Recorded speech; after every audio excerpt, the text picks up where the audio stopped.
दोस्तों, इसी का एक समझौते का दूसरा हिस्सा भी है। ये तो था स्पेसिफिक प्रोडक्ट्स और स्पेसिफिक स्टेट्स को लेकर इसका इंपैक्ट। अमेरिका से अब अगर हम जेनेटिकली मॉडिफाइड जीएम क्रॉप्स, कृषि उत्पादों के आयात की अनुमति क्या भारत देने वाला है? क्योंकि भारत में वर्षों से आप बीटी ब्रिंजल यानी बैंगन और बीटी कॉटन दो छोड़ दीजिए, तो हम जीएम क्रॉप्स को अनुमति नहीं देते। तो उसे हम बोलते हैं बीज शुद्धता और जैविक विविधता।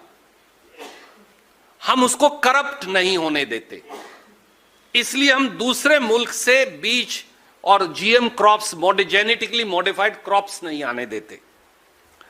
पर अगर भारत में प्रोसेस्ड मक्का आएगा, जो मैं नहीं कह रहा, मोदी जी ने यहां लिखा है,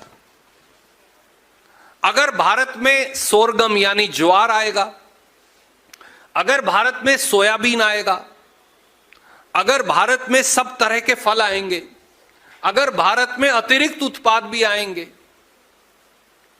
तो फिर मेरी प्रोडक्ट्स की जैविक विविधता और बीज की शुद्धता कैसे बच पाएगी?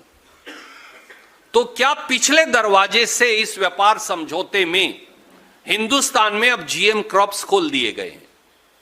क्योंकि साफ शब्दों से तो यही प्रतीत होता है।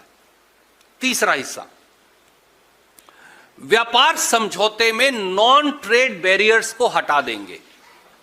यह इसकी क्लॉज 5 की आखिरी 3 लाइन में यहां लिखा है।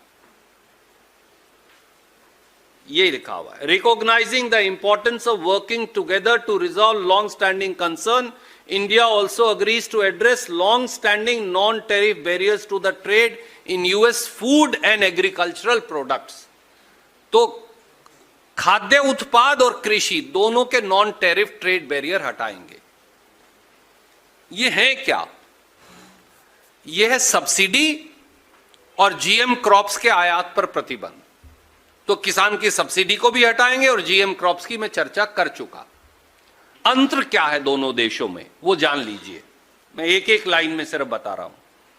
अमेरिका अपने किसान को 2025 का आंकड़ा मैं आपको दे रहा हूं, अमेरिकी डॉलर 16 बिलियन यानी 1,45,000 करोड़ की सालाना सब्सिडी देता है।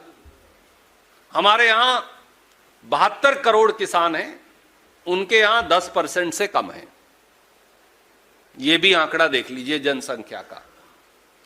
तो वो 1,45,000 करोड़ या 16 बिलियन अमेरिकी डॉलर सब्सिडी देते हैं। हिंदुस्तान प्रति एकड़ या हेक्टेयर नहीं, प्रति किसान परिवार 6,000 रुपए देता है और फिर डीजल की कीमत बढ़ाकर, खाद बीज कीटनाशक दवाई की कीमत बढ़ाकर 25,000 रुपया वापस ले लेता है। इसके बावजूद भी मोदी जी ने समझौता किया है कि हम किसान की सब्सिडी कम करेंगे। That is non tariff trade barrier, अंग्रेजी में उसे यही बोला जाता है। मेरे जैसे गांव के किसान को यही बात असली में जब ट्रांसलेट करो तो ये उसका मतलब होता है। तो सब्सिडी भी हटाएंगे, बाहर से दूसरी जैविक विविधता को नष्ट करने वाली जीएम क्रॉप्स भी आएंगी।